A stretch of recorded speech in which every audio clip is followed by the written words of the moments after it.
மத்திய 7ஆம் அதிகாரத்துல 2 விதமான வீடுகளை பற்றி வாசிக்கிறோம். முதல் வீடு கண்மலையின் மேல், அதாவது கற்பாறை மேல் கட்டப்பட்ட வீடு. 2வது வீடு மணல் மேல் கட்டப்பட்ட வீடு. பெருமழை வந்தது, பெரு வெள்ளம் வந்தது, பெருங்காற்று வீசியது. அப்பொழுது மணல்ல கட்டப்பட்ட வீடு இடிந்து ஒன்றுமில்லாமல் போனது. ஆனால் அந்த பாறை மேல கட்டப்பட்ட வீடு எந்த சேதம் ஆகாமல் நிலைத்து நின்றதுன்னு இயேசு சொல்வதை பார்க்கிறோம். அந்த கற்பாறை மேல் வீட்டை கட்டின மனுஷனை புத்தியுள்ள மனுஷனாகவும், மணல் மேல் வீட்டை கட்டின மனுஷனை புத்தி இல்லாத மனுஷனாகவும் இயேசு சொன்னார்.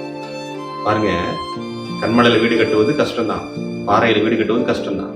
ஆனால் கஷ்டப்பட்டு கட்டிவிட்டால் எதை பத்தி நம்ம பயப்பட வேண்டிய அவசியம் இல்லை. மணல்ல வீட்டை கட்டுவது சுலபம் தான், ஆனால் அது பாதுகாப்பானதா இருக்க முடியும். யார் புத்தி உள்ள மனுஷன், யார் புத்தி இல்லாத மனுஷன் என்று யோசிக்கும் போது இயேசு சொல்றாரு, நான் சொல்லி இந்த வார்த்தைகளை கேட்டு செய்யாதிருக்கிறவன் புத்தி இல்லாத மனுஷன், அவன் மணல் மேல் வீட்டை கட்டுற மனுஷனை போன்றான். பெருங்காற்று வரும்போது, சோதனை வரும்போது அவன் இல்லாமல் போய்விடும்.